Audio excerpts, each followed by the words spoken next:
Obrolan it's back bro. Ya, kali ini kita akan membahas sebuah topik yaitu new normal. Ngeliat status kalian ya, lagi upload di puncak. Lu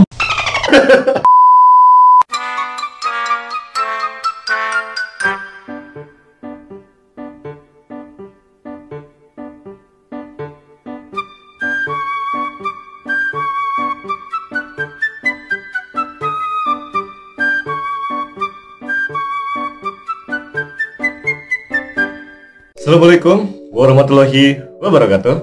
Dan halo sahabat spesial semuanya. Kali ini gua Space Ranger Ikyusan ditemani dengan Space Ranger Moel. Gua Dias. Oke. Pada kesempatan kali ini kita mau obrol sans. Kali ini Obrolan it's back bro. ya, it's back guys. Oke, jadi sebelum gua mulai ke inti acara ini, jadi gue pengen klarifikasi sama kalian bahwa kami bertiga ini habis kehujanan. Jadi kita udah mandi. Dan teman-teman gak usah khawatir, kita juga udah siapin hand sanitizer. Walaupun kita tidak menggunakan masker di sini, tapi sudah dipastikan bahwa kami semua bersih. Jadi kita bisa menjalankan konten ini dengan Sucikan hati, sucikan diri. Jarak pun dijaga kita ya. jarak pun dijaga. Sesuai dengan pembahasan kita barusan yang udah mandi, kali ini kita akan membahas sebuah topik yaitu new normal. Oke, jadi fenomenal new normal ini sedang booming dan sedang trending banget di khususnya di negara tercinta kita Indonesia. Di masa pandemi ini ya. Betul, di masa pandemi ini. Oke, jadi gini guys. Di sini ada beberapa topik pembahasan menarik yang akan kita bahas di sini. Semua yang kita dapetin, yang kita bahas di sini itu berdasarkan aktual dan fakta ya. Nah, sudah ada faktanya, kita punya sumber yang tepat, dan ini kita tidak ada unsur konspirasi apapun. Hanya menyampaikan apa yang mau kita opinikan aja ya. Betul. Oke, jadi gini. Di sini kan pembahasan tentang new normal. Sebenarnya gue pengen tahu apa sih new normal itu. Mungkin Stranger Dias bisa. Kalau gua nih ya, yang gua baca di berita ya, new normal yang dimaksud sama pemerintah itu kita nih kan udah selama beberapa bulan sih, 2 bulan 3 bulan terakhir ya, karena pandemi. Hampir 4 bulan lah. 4 bulan ya. Dengan berbagai macam, sekarang udah baru lagi nih harus pakai hand sanitizer, kalau pulang kerja mandi ya kan, terus pakai masker, ganti baju, jangan gantungin baju sembarangan, terus pakai apa? Masker ya, setiap hari pakai itu terus ya. Masker 2 kali. Ya masker 2 kali. Jadi new normal itu biasanya akan beda lagi sama yang dulu nih. Dulu kan kita salaman ya atau kenapa? Sekarang cuma say hi, biasa lagi. Jadi nongol kontak gini fisik. lagi. Bisa gini lagi nih, nggak bisa gini lagi. Iya, kita nggak bisa salam begini lagi. Iya, enggak bisa. Udah pulang kerja harus mandi, pulang dari luar harus mandi, ganti baju, terus nggak boleh pelukan. Ya apalagi ngobrol dekat nih. Yang mau meluk siapa? Tahu kan? Siapa tahu kan dia punya cewek. Oh iya, kita mau punya. Jadi untuk kalian yang udah pacaran, ini teguran dari Allah. Nah, jadi kalian harus jaga jarak, terus pakai masker karena kita di ruangan ya, kita udah jelasin, kita udah mandi, udah sanitizer. Alhamdulillah kita nggak ada yang flu juga, aman-aman semua, suhu tubuh udah aman semua. Jadi itulah yang akan kebiasaan nanti kedepannya akan kayak gitu sih. masuk kantor sini pun ini. Ya. Sekarang kantor sini pakai desinfektan, di bawah ada. Tapi maksudnya di sini loh, ada istilah AKB, adaptasi kehidupan baru gitu ya. Jadi ini masuknya gimana sih konteksnya? Coba kalian bisa jelasin nggak sih maksudnya dari adaptasi kehidupan baru itu gimana sih maksudnya? Jadi adaptasi kehidupan baru ini sebenarnya kata lain dari new normal apa ya? Hampir Bahasa Indonesianya lah. Jadi new normal itu adaptasi kehidupan baru. Iya, yang mana manusia sekarang ini akan melakukan aktivitas normal seperti sebelum wabah ini datang, tapi dengan protokol yang ada. Nah, protokol lebih kesehatan. higienis lah, kita Lebih higienis. Iya. Mungkin lebih mengutamakan safety hygiene dan sanitation-nya ya pasti. Itu. Oke. Kemudian gini, gue pengen tahu loh pendapat kalian masing-masing tentang new normal ini tuh gimana sih? Mungkin Mas Ranger mau bisa lah pendapatnya gimana? Kalau menurut gua sih new normal ini sebenarnya mau nggak mau ya harus kita jalanin ya. Mau tidak mau? Iya, karena kita belum tahu ini pandemi kapan selesainya juga kan. Cuma yang jadi masalahnya adalah di sini new normal ini belum bisa diterapkan sekarang sih. Belum bisa diterapkan sekarang. Karena menurut kita lihat data di sini ya, ada data juga nih dari Indonesia pada tanggal hari ini di syuting. Nah kan kita bakal tunjukin grafiknya. Berikut adalah grafik yang data kita per hari ini ya. Oke, ini adalah data yang positifnya aja. Kemudian Korban meninggal ada juga. Korban meninggal juga ada ya. Yang positif, yang Yang meninggal, masih yang dirawat. sembuh dan perawatan tempat itu. Perawatan tempat itu. Oke. Kita ini dari Instagram @covid19 ada. All COVID-19. Ini datanya valid. Datanya pasti valid. Nah, jadi dari data ini kita udah bisa menyimpulkan sih bahwa di Indonesia ini masih belum terkendali. Terus gini, apakah new normal ini tuh udah menjadi langkah yang tepat sih? Karena setahu gue dengan new normal ini pasti akan menciptakan pro dan kontra dong dari masyarakat Indonesia. Iya sih, yang apa kontra tuh sama orang-orang maaf ya. Ya kan ada segmentasi, ada yang maaf orang kabupaten, kota gitu kan. Kadang orang yang di pasar, masyarakat yang jauh dari kota itu lebih ke arah kalau udah pakai ini ya udah aman, yang penting terserah dia mau ngapain aja gitu. Dan nggak terlalu merhatiin yang tadi kita sebut ya, dia pakai sanitizer atau apa, rasa aman-aman aja. Nah yang gua tahu sih, gua pernah ke salah satu tempat lebih ke arah katanya PSBB di sini jalan lancar nggak? Enggak sih, nggak kayak PSBB, ini masih biasa aja gitu. Itu masalah yang kita hadapin sekarang. Jadi rasa apa namanya, tanggung jawabnya itu loh. Jadi ngerasa daerah gua nih aman gitu ya, nggak ada corona masuk ke wilayah gua, jadi ya udah gua ngikutin protokol, sedangkan di beberapa wilayah sudah menerapkan protokol tersebut seperti itu. Mungkin karena juga masing-masing daerah beda ya, ada yang kasusnya sedikit, jadi tenang-tenang aja. Semua daerah itu sama ruang kenanya ya. Ya alhamdulillah untuk di kota Bogor ini mungkin salah satu yang berhasil juga ya, karena dari grafik, dari kita lihat data, kita tampilin data di sini, ini data yang ini di syuting. Oke. Dan gue salut sih sama salah satu tempat ya, kayak Tegal gitu ya. Dia udah bikin peraturannya dari awal dan lebih ketat dibanding kota-kota yang lain. Alhamdulillah data kemarin kalau nggak salah bulan Mei itu udah bebas dari corona gitu. Walaupun kita belum tahu nih sekarang seperti apa datanya. Oke. Tapi mereka tetap melakukan PSBB kan, walaupun soalnya dia lebih ke arah karantina sih. Oh, lebih ke arah karantina wilayah itu. Oh iya. Lebih ketat lah dibandingkan kota yang lain. Di sini kan kita masih konteksnya new normal. Manfaat atau tantangan yang akan dihadapi kita nih dalam new normal, apalagi dari sektor ekonomi juga, kemudian pendidikan. Karena kan dengan adanya pandemik ini kan, pertama kita dari sekolah lockdown semua, sekolah di rumah, kerja di rumah, banyak yang di PHK, banyak yang diliburkan, banyak yang diluluskan dengan jalur spesial. Selamat. Oke, mungkin bisa dijelasin manfaatnya buat kalian. Menurut kalian gimana sih? Menurut gua ya, manfaatnya kita masih bisa inilah dari penghasilan atau kita bekerja lagi lah setidaknya biar kita ada pemasukan atau. Cuma tantangannya adalah kita udah siap belum menghadapi ini dengan protokol yang baru ini, menghadapi apa? Kalau masuk gedung terus si mengukur suhu tubuh, pasti itu semuanya akan berubah kok. Nah, tantangannya juga ada nih buat teman-teman juga nih, buat para orang tua nih juga. Di sektor pendidikan juga ini kita harus menghadapi tantangan new normal nih. Nah, kenapa? Karena di sekolah ini kan ada SD, ada TK juga termasuk ini kan. Masuk sektor pendidikan. Nah, bagaimana caranya untuk memberikan apa ya namanya? Sosialisasi ya kepada mereka. Penyuluhan kepada anak-anak kita ini yang masih ingin mengerti cuma masih belum bisa meresap dengan benar ya. Itu tantangannya juga nih. Menurut gua sih tantangan new normal ya, dengan masyarakat kita yang masih belum siap gitu, belum siap dalam menerima hal-hal, katakan disiplin, karena ini harusnya disiplin. Betul. Disiplin, kontinuitasnya harus tinggi gitu, kesadaran diri juga iya, karena ini kayak buah si malakama gitu. Ini tuh sebenarnya krisis kesehatan, ekonomi atau kemanusiaan, semuanya tiga ini kegabung karena kedampak semuanya. Nah gua sih ngelihat keadaan sekarang ya, Indonesia new normal ya, bahasanya apa ya, berdamai dengan corona. Menurut gua bukan hal yang akan membuat perubahan yang lebih baik. Iya. Justru malah akan saran. Menurut gua lebih ke arah kita nggak bisa berdamai sama corona gitu. Kita pasti berdampingan. Kayak maaf nih, kenapa kita harus jaga jarak? Karena ada corona di situ. Ya nggak sih? Berarti sebenarnya ini tuh jatuhnya semacam new era dong. Kita sama aja membuat evolusi peradaban baru, ya, dengan sistem budaya yang baru juga, kebiasaan yang baru, disiplin yang baru. Iya, karena nggak bisa dipungkiri itu. Dan gue lihat, kayak contoh nih misalnya lu daerah puncak, dari sono ke sini, lu lihat nggak SBB yang benar tuh gimana? Ya kan? Iya. Masih ada orang-orang yang kayak ya ada orang di jalanan gimana. Jadi gue ngerasa bahwa ketika ya sih kita memang dalam segi manusia karantina mulu ya, bete bosan di rumah, cuman kita tuh kurang bersyukur ternyata gitu.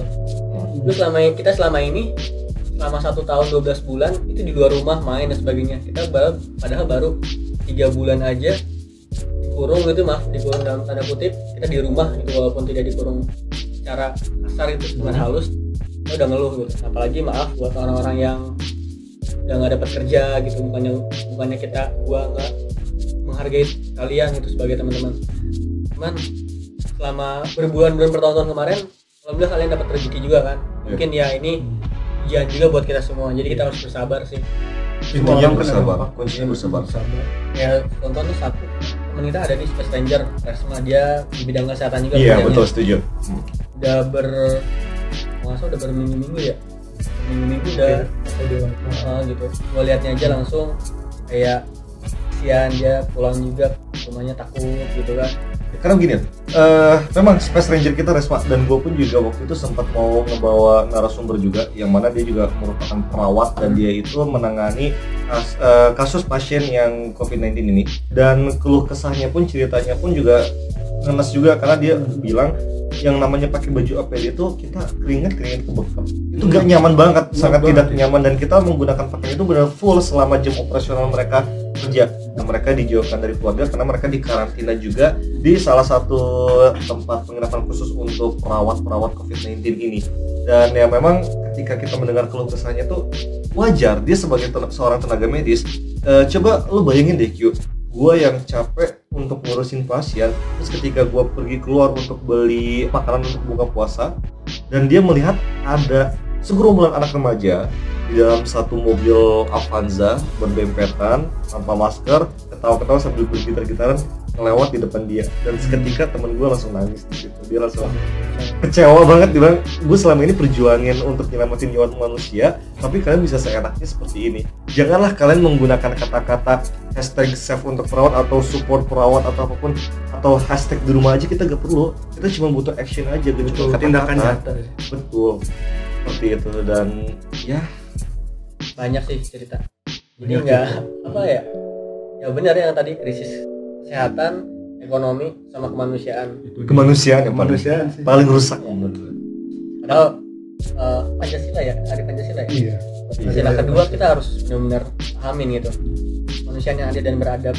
Ya, kita sebagai manusia, sebagai rakyat Indonesia, apapun yang pemerintah arahkan, perintahkan, sebagai manusia jangan cuma hanya takut dalam itu, kita punya hati juga sih ya, punya hati, nurut sama punya hati. Kita semua juga kena dampaknya, pusing, kita semua pusing. Iya.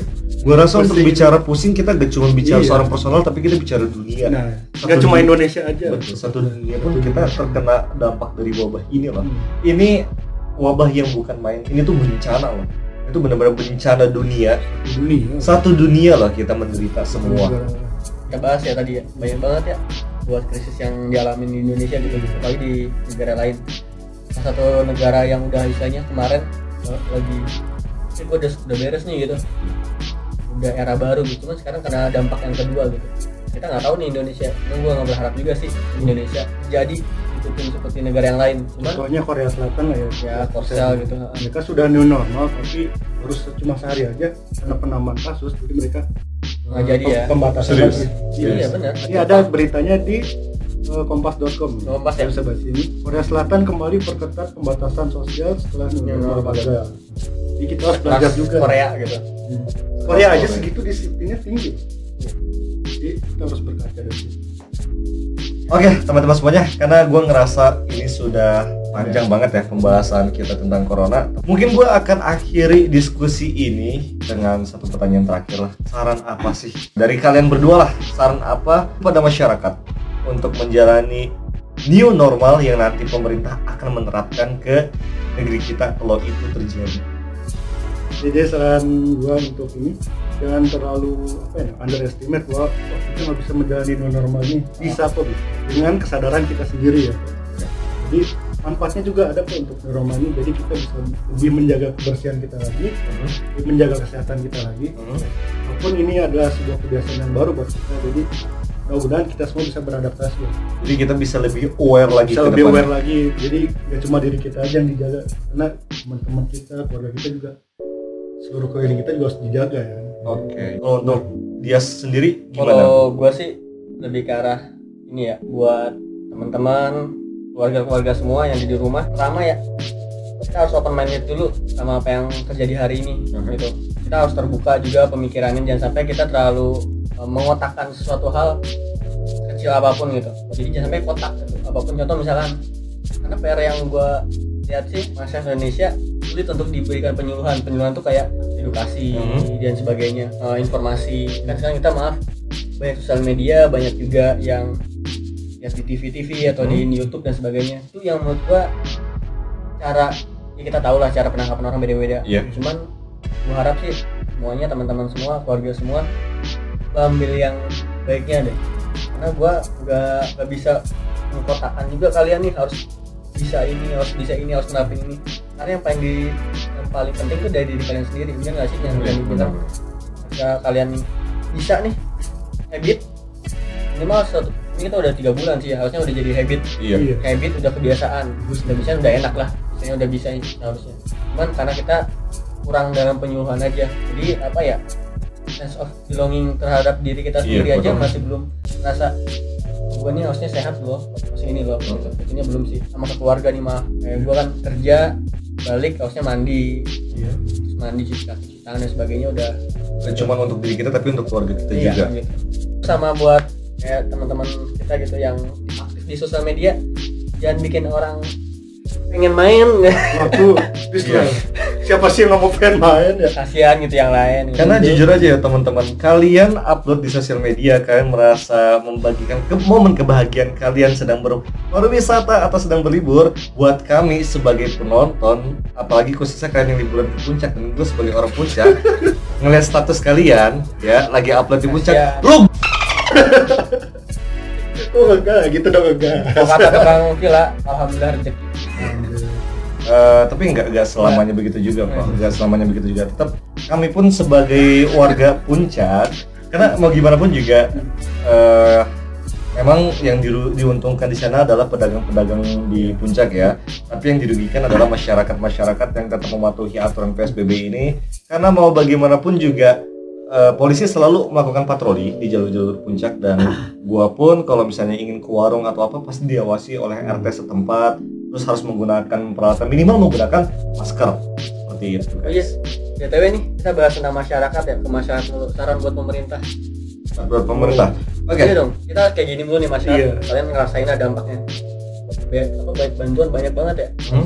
Produk itu sih, gitu itu ya. salah satu yang harus disampaikan juga. Ya mohon untuk lebih tepat lagi sasarannya, karena banyak juga yang kurang tepat. Terdampak, semua terdampak. Semua terdampak. Tapi yang ada yang lebih membutuhkan lah sebenarnya gitu. Ya, buat makan mah harus ada gitu. Iya. Ya kan? Dan juga itu checkpoint itu yang tidak ada petugasnya, nah tolonglah untuk dipertegas lagi di sini. Oke, buat sobat spesial yang udah tonton video obrol-obrol chance dari kami ini, kami ucapkan terima kasih buat kalian yang udah tonton video ini sampai akhir. Oke, jangan lupa ambil yang baiknya dari kita dan buang yang buruknya. Kemudian sharing juga kalau misalnya memang video ini bermanfaat. Dan gua pun ingin mengajak teman-teman semua untuk subscribe channel YouTube kami, karena di sini kita akan sharing hal-hal yang menarik, yang edukatif, dan pastinya menghibur buat kalian semua. Oke, buat kalian juga yang sekiranya ingin melakukan diskusi bersama kita, bisa tulis pendapat kalian di kolom komentar. Apalagi juga tentang pembahasan kita di new normal ini juga. Alright, kita sudah di penghujung video. Thank you buat teman-teman semuanya yang sudah tonton video ini sampai akhir. Sampai jumpa di next konten selanjutnya dengan gua Space Ranger Ikyusan, Gua Space Ranger Moya, Dan gue Space Ranger Dias. dan sampai jumpa di next konten selanjutnya. See you. Stay safe. Bye bye. Stay safe, Stay safe. healthy.